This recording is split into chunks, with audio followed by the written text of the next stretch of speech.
कैसे हो आप सब। आज इस वीडियो में हम कुछ न्यूमेरिकल्स डिस्कस करेंगे जो एचयूएफ से रिलेटेड हैं।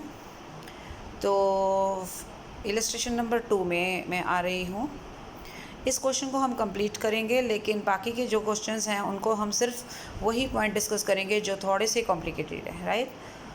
तो सेकंड इलस्ट्रेशन पे मैं जा रही हूँ। The following details have been supplied by karta ने डिटेल सप्लाई की हैं आपको हिंदू अनडिवाइडेड फैमिली की। You are required to compute the gross total income of and total income of HUF. ठीक है, आपके पास ये इन्फॉर्मेशन है। सबसे पहले देखेंगे प्रॉफिट्स फ्रॉम बिजनेस। तो डेफिनेटली अगर बिज़नेस कर रहा है कोई भी पर्सन तो वो उसकी इनकम मानी जाएगी, तो इनकम फ्रॉम बिजनेस कैटेगरी में आ जाएगा ये जो भी अमाउंट होगा। Second is salary received by a member of the family from his services elsewhere.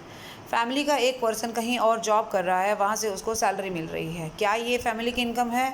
नहीं, ये उस पर्सन की पर्टिकुलर इनकम है, पर्सनल इनकम है, इंडिविजुअल इनकम है। तो ये उसके टैक्स लायबिलिटी में जाएगी, हमारे लिए इसका कोई लेना देना नहीं है। वो अलग बात है कि वो चाहे सारा पैसा फैमिली को दे दे या खर्च कर दे, that is separate thing. But taxability जो लायबिलिटी है वो उसी पर्सन की रहेगी, उसमें फैमिली टैक्स नहीं पे करेगी उसकी सैलरी का, इसीलिए फैमिली की ग्रॉस टोटल इनकम में इंक्लूड नहीं करेंगे। थर्ड नंबर पे आ रहा है डायरेक्टर्स फीस रिसीव्ड बाय कर्ता बाय हिज पर्सनल एक्सर्शन। कर्ता किसी कंपनी में डायरेक्टर है और वहाँ वो अपनी पर्सनल एफर्ट से जो फीस जनरेट कर रहा है वो उसकी पर्सनल इनकम मानी जाएगी। Annual rental value of the property, एक हाउस प्रॉपर्टी है उनके पास, उसका रेंट उनके पास आता है। म्यूनिसिपल टैक्सेस उन्होंने पे किए हैं, देख लेते हैं कितना रेंट है। 12,000। तो आप देख सकते हो यहाँ पे सबसे पहले आपको लिखना है computation of total income of HUF for the assessment year this. सबसे पहले क्योंकि सैलरी, एचयूएफ की कोई सैलरी हेड में इनकम नहीं हो सकती, सैलरी हेड में इनकम सिर्फ इंडिविजुअल की होगी। ठीक है, इंडिविजुअल मतलब एक सिंगल पर्सन की होगी, लेकिन फैमिली की कोई सैलरी इनकम नहीं हो सकती। तो सेकंड हेड से ये स्टार्ट करेंगे। हाउस प्रॉपर्टी में आपको एनुअल वैल्यू उन्होंने दे रखी है 12,000। म्यूनिसिपल टैक्सेस पे किए हैं उन्होंने 1,000। इनकम आ गई हमारी 11,000, लेकिन अभी भी ये प्योर इनकम नहीं है, इसमें से 30% स्टैंडर्ड डिडक्शन हम लेस करेंगे। देन हमारी जो इनकम आएगी वो होगी हमारी इनकम फ्रॉम हाउस प्रॉपर्टी। ठीक हो गया, चलिए आगे चलते हैं। डिविडेंड रिसीव्ड अगर 10 लाख से नीचे है तो एग्जाम्प्ट रहेगा, तो 500 है, एग्जाम्प्ट हो गया। Long term capital gain from the transfer of building, एक बिल्डिंग उन्होंने बेची है जिसमें उन्होंने लॉन्ग टर्म कैपिटल गेन आया है, दैट इज़ 30,000। तो आप देख सकते हैं ये 30,000 लिखा हुआ है। Donation to an approved charitable institution by cheque, approved charitable institution को डोनेशन जो है वो हमारी 4th कैटेगरी में आता है। अंडर सेक्शन 80G में आप देख सकते हो 4 तरह के डोनेशन है। एक डोनेशन जो आप विदाउट लिमिट है और एक है विद लिमिट। विदाउट लिमिट में जो क्वालिफाइंग विदाउट लिमिट में 100% और 50% की कैटेगरी है। सिमिलरली विद लिमिट में आपकी 100% और 50% की कैटेगरी है। और ये जो डोनेशन की बात कर रहा है वो आपकी लास्ट 50% क्वालिफाइंग डोनेशन वाली कैटेगरी है। तो ये आपको थोड़ा ध्यान रखना पड़ेगा। इसने 70,000 रुपये चेक से दिए हैं, इसको हम बाद में देखेंगे, अभी फ़िलहाल इसका काम नहीं है। Share of profit from A firm, किसी भी फर्म से अगर आपको कोई भी प्रॉफिट होता है वो आपके लिए टैक्स फ्री होता है। अब फैमिली जो है, फैमिली किसी फर्म में पार्टनर भी है, पूरी की पूरी फैमिली किसी फर्म में पार्टनर भी है, तो फर्म से उसको जो शेयर आ रहा है प्रॉफिट का वो उसके लिए टैक्सेबल नहीं है। यहाँ तक बात क्लियर है? आपने सब जगह सब चीज़ें अपनी जगह रख दी। हाउस प्रॉपर्टी का क्लियर हो गया, बिज़नेस का क्लियर हो गया, ठीक है, और कैपिटल गेन हो गया। इनकम फ्रॉम अदर सोर्सेज में डिविडेंड एग्जाम्प्ट हो गए। ग्रोस टोटल इनकम हमारे आगे 6,89,700। अब बात करते हैं डिडक्शंस की। जिस तरीके से इंडिविजुअल को कुछ डिडक्शंस अवेलेबल होती हैं उसी तरह से फैमिली को भी कुछ डिडक्शंस अवेलेबल होंगी। तो एक ही डिडक्शन है यहाँ पर 80G की, क्योंकि क्वालिफाइंग डिडक्शन है तो उसको निकालने का क्या मेथड है कि हम GDI में से सारी की सारी जो भी डिडक्शंस हैं सिवाय 80G के वो लेस करते हैं और कोई लॉन्ग टर्म आपका कैपिटल गेन है वो भी लेस करते हैं, और अगर कोई short term capital gain 111A का है वो भी हम लेस करते हैं। वो सब लेस करने के बाद जो अमाउंट आता है उसका आप 10% लेते हो, that 10% is your qualifying limit. तो मैं यहाँ क्या करूँगी, मैं 6,89,700 में से 30,000 जो लॉन्ग टर्म कैपिटल गेन का है वो माइनस करूँगी, तो ये आएगा 6,59,700, राइट। और कुछ नहीं है लेस करने के लिए, इसका 10% जो होगा वो क्वालिफाइंग अमाउंट हो जाएगा। आप देख सकते हो 65,970। अब इसका कंपैरिजन मैं करूँगी एक्चुअल डिडक्शन से। एक्चुअल डिडक्शन मेरी 70 की है, तो इन दोनों में जो कम अमाउंट होगा which ever is less amount वो आपको लेना है। और क्योंकि ये 50% की डिडक्शन थी इसलिए उसका आधा भी करना है आपको, ठीक है। तो इन दोनों में जो लीस्ट अमाउंट है वो है 65,970। Now you will cut it into 2 parts, यानी इसका आधा करेंगे एंड देन आप उसकी डिडक्शन यहाँ दे देंगे, that is 32,985। Then you will get your total income of HUF, that is 6,56,715। तो ये कंप्लीट क्वेश्चन है। इट वाज वेरी इजी, कोई भी कॉम्प्लिकेशन नहीं थे। ये जो 3-4 पॉइंट्स आपने देखे हैं ऑलमोस्ट यही चीज़ें बार बार रिपीट होने वाली हैं, इसलिए इससे आपको घबराने की ज़रूरत नहीं है।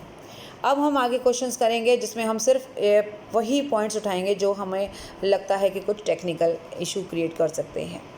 मैं डायरेक्ट इसी पे ही आ रही हूँ। डायरेक्टर्स फीस रिसीव्ड बाय कर्ता by his personal exertion. Similarly ऊपर भी यही पॉइंट आया था, तो ये कर्ता की पर्सनल इनकम होगी, फैमिली की इनकम नहीं मानी जाएगी। हाफ शेयर मैंने सिर्फ हाईलाइट कर रखा है, और मैंने ऑब्वियसली क्वेश्चन पूरा देखकर चेक किया है कि कौन सा पॉइंट आपको प्रॉब्लम दे सकता है, इसीलिए सिर्फ हम उन्हीं पॉइंट्स को डिस्कस करने वाले हैं। Half share in profits of an AOP यानी एसोसिएशन ऑफ पर्सन के प्रॉफिट्स में आधा हिस्सा आपका है, और वो आपको मिला है 10,000, मतलब आधा 10,000 है, यानी कि 20,000 हुआ होगा टोटल प्रॉफिट, जिसमें आधा आपको मिल गया, वो 10,000 था। अब क्योंकि हमें पता है कि एसोसिएशन ऑफ पर्सन में अगर हम मेंबर हैं और हमें वहाँ से कोई शेयर मिलता है तो वो हमारे लिए टोटल इनकम में ऐड होगा या नहीं होगा, ये डिपेंड करता है कि हमारी एसोसिएशन किस रेट पर टैक्स दे रही है।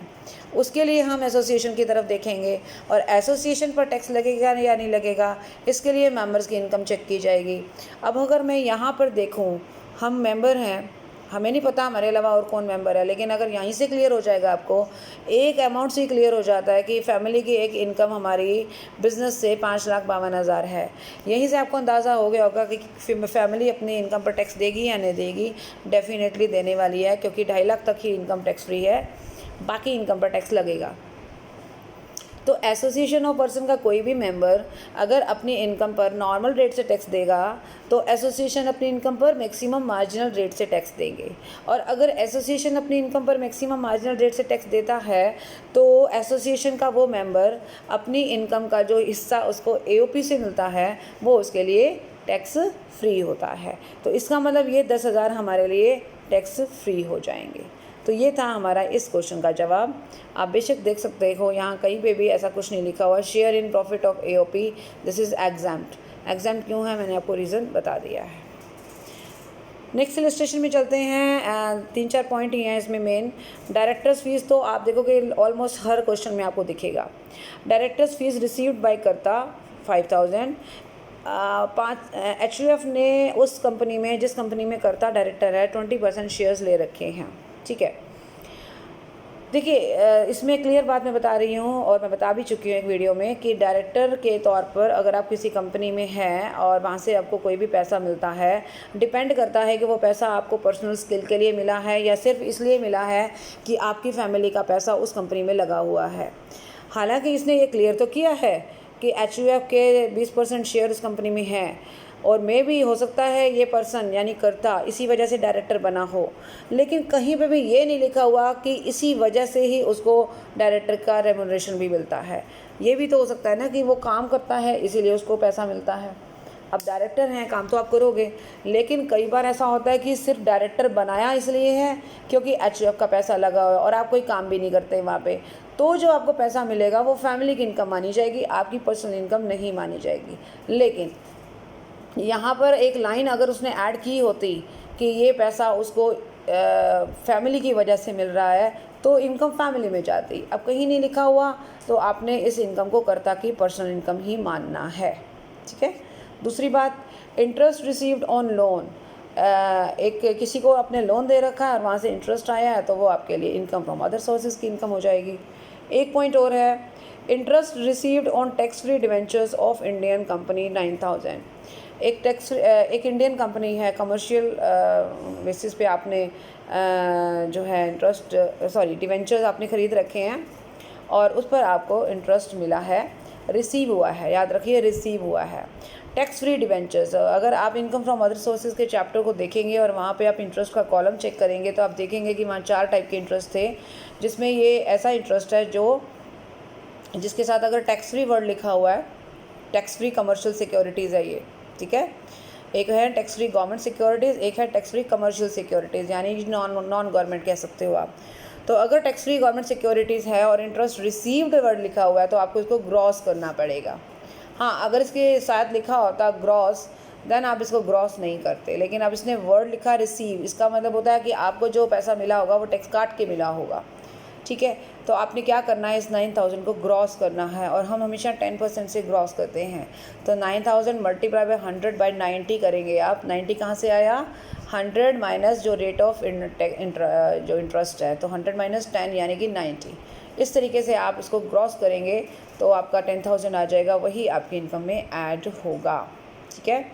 तो यहाँ तक बात क्लियर हो गई। इस चैप्टर इस क्वेश्चन में जो है सिर्फ इतना ही था। हाँ, एक चीज़ और, ये पॉइंट नंबर बी भी है, शायद अच्छा पॉइंट है।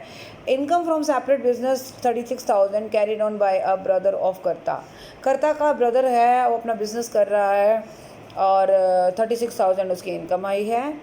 Funds were provided to him by HUF, जो पैसा उसने बिजनेस में लगाया है वो HUF ने दिया है। Interest received by HUF on this loan is 5,000। अगर आपकी फैमिली में कोई मेंबर है जिसने फैमिली से ही पैसा उधार लेकर राइट अपने बिजनेस में लगाया है और उससे जो इनकम आ रही है वो इनकम तो उसकी पर्सनल इनकम मानी जाएगी, राइट, क्योंकि बिज़नेस इनकम है तो वो अपने कर रहा है ना, वो फैमिली का बिज़नेस नहीं है, वो उसका पर्सनल बिज़नेस है। और अगर पैसा उसने HUF से लोन लेकर लगाया है तो HUF उससे जो इंटरेस्ट लेगा वो इंटरेस्ट की इनकम HUF की इनकम फ्रॉम अदर सोर्सेज की इनकम मानी जाएगी। बिल्कुल वैसे ही कि अगर ये लोन हम बाहर के लोगों को देते, जैसे आप देखोगे यहाँ लोन उसने बाहर के लोगों को दिया है तो 400 रुपये इंटरेस्ट आया, ये लोन उसने घर के आदमी को दिया है 5,000 इंटरेस्ट आया, इंटरेस्ट तो आया ना। तो दोनों के दोनों इनकम जो है हमारी इनकम फ्रॉम अदर सोर्सेज में जाएंगी, ठीक है। ओके जी, ये क्वेश्चन होता है कंप्लीट। इसमें और कुछ मेरा बताने लायक नहीं है, आप चेक कर सकते हो। एक तो ये ग्रॉस कर रखा है 10,000 और आप देख सकते हो interest from brother, interest on loan, दोनों आप यहाँ पे चेक कर सकते हो, ठीक है। ओके जी। और हाँ, इस तरीके के वर्किंग नोट्स लेना मत भूलिएगा। कभी भी आप क्वेश्चन अटैम्प्ट करते हैं, जिस तरीके से आप देख रहे हो यहाँ पर नोट्स दे रखे हैं और समझाया जा रहा है, जैसे अब डायरेक्टर के फ़ीस के बारे में मैंने बात क्लियर की, तो आपको भी ये लिखना चाहिए कि डायरेक्टर फ़ीस जो उसकी पर्सनल इनकम है इसलिए उसकी इनकम ऐड होगी, फैमिली इनकम में ऐड नहीं होगी। जब तक आप क्वेश्चन अटैम्प्ट करके ये कुछ नोट्स नहीं देंगे तब तक उतना अच्छा प्रेजेंटेशन नहीं होगा क्वेश्चन का, तो इस बात का आपको खास ख्याल रखना है। नेक्स्ट इलस्ट्रेशन को चेक करते हैं। इसमें भी 3 पॉइंट्स नए हैं। Ravi, a member of family, received a salary for his services in a college, that is 1,20,000। तो रवि जो एक फैमिली का मेंबर है और कहीं जॉब कर रहा है तो उसको 1,20,000 मिल रहे हैं, that is his personal income. Now the next point is salary to Raju, another member of the family के एक पर्सन को सैलरी मिली है, कितनी देखते हैं अभी, for his services in the family business. उसने फैमिली के बिजनेस को संभाला है और उसको फैमिली सैलरी दे रही है, कोई बात नहीं, देने दो। असेसिंग ऑफिसर ये कह रहा है कि 80,000 जो रीज़नेबल हैं, फैमिली कहती है कि भाई हमने तो इसको 82,000 दिए हैं। असेसिंग ऑफिसर की नज़र में ये सैलरी सिर्फ 80,000 होनी चाहिए। तो याद रखिए आपको डिडक्शन सिर्फ 80,000 की मिलेगी और ये जो 82 उसको तो 82,000 मिले हैं, राइट, उसका कोई इशू नहीं है, वो तो उसकी पर्सनल इनकम हो गई। क्या फैमिली को कोई खर्चा लेस करने दिया जाएगा? खर्चा किस चीज़ का? भाई आप सैलरी दे रहे हो ना, बेशक आप फैमिली के मेंबर को दे रहे हो पर वो काम कर रहा है। अगर कोई काम ना करे तो ऑब्वियसली आप बाहर के लोगों को लगाओगे काम पर, सैलरी तो आप उनको भी दोगे, राइट। तो अगर आप उनको सैलरी देते हो तो बिज़नेस में आपको ये एक्सपेंसेस माइनस करने दिया जाता है ना। सिमिलरली यहाँ पे भी वही सीन है, बस आपको 82 माइनस नहीं करना, आपको 80 माइनस करना है। आपने क्या कर रखा है, 82 माइनस कर रखा है, तो आपको 2000 रुपये वापस ऐड करने होंगे, कारण ये 2000 रुपये का एक्सपेंसेस जो है वो डिसअलाउड है। अलाउड कितना था, सिर्फ 80 था, आपने लेस कर दिया 82, वो लेस ऑलरेडी कर चुका है, ध्यान में रखना, ठीक है, वो लेस ऑलरेडी कर चुका है, इसीलिए हमने 2000 वापस ऐड कर दिए, क्योंकि वो रीज़नेबल अमाउंट नहीं था। Now next point is religious expenses 5000। Religious expenses का कोई भी डिडक्शन हमें कहीं पे भी नहीं मिलता। हाँ, डोनेशन वगैरह का सीन हो तो उसकी डिडक्शन हमें ATG में ज़रूर मिल जाती है, लेकिन अब जैसे डोनेशन के तौर पर दे रखा है तो हमें ज़रूर मिलेगी, लेकिन रिलीजियस एक्सपेंसेस की कहीं कोई डिडक्शन नहीं मिलेगी, ठीक है। ओके जी, नेक्स्ट चलते हैं हम अलग क्वेश्चन पे।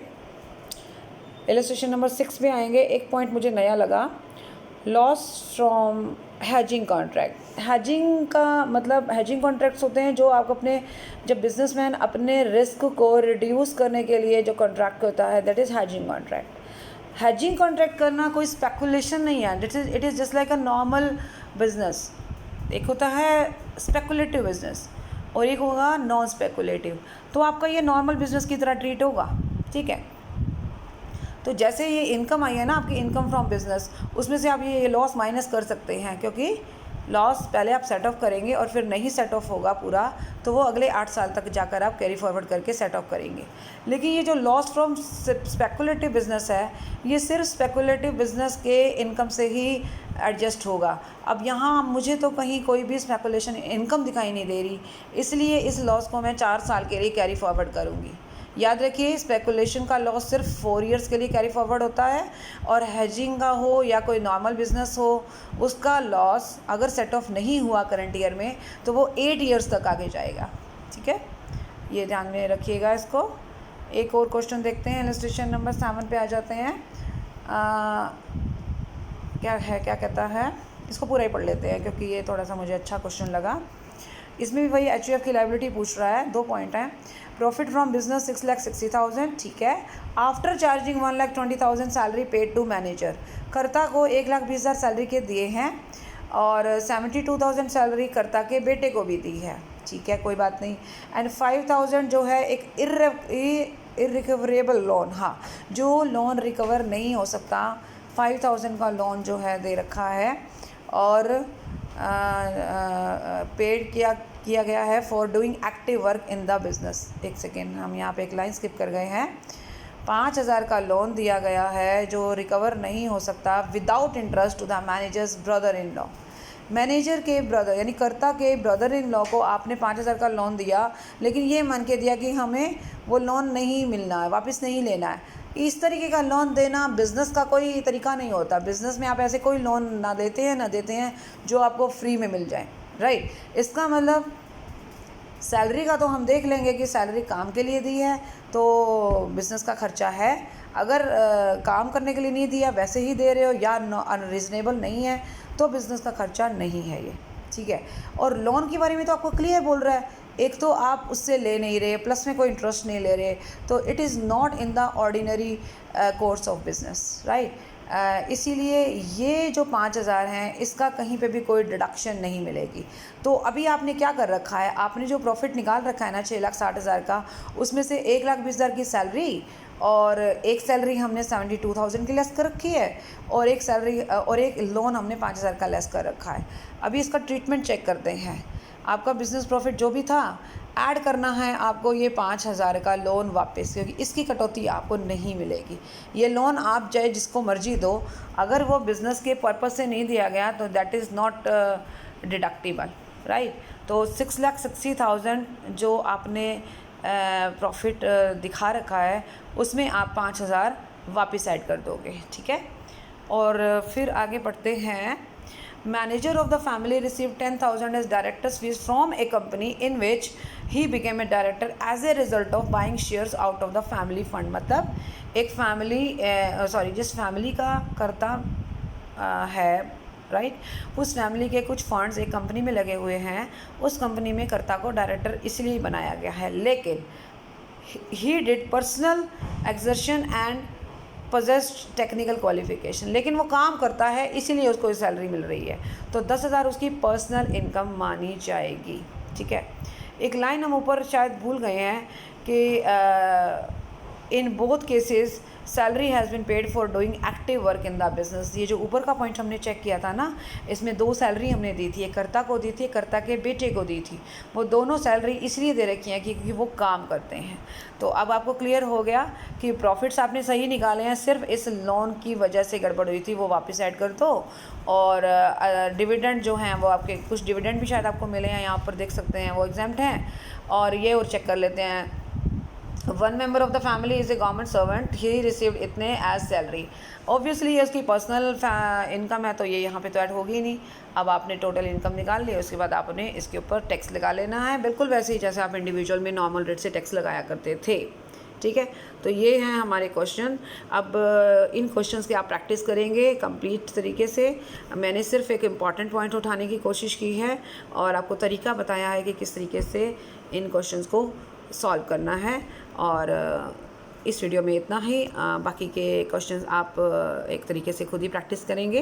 Thank you so much, bye bye, take care.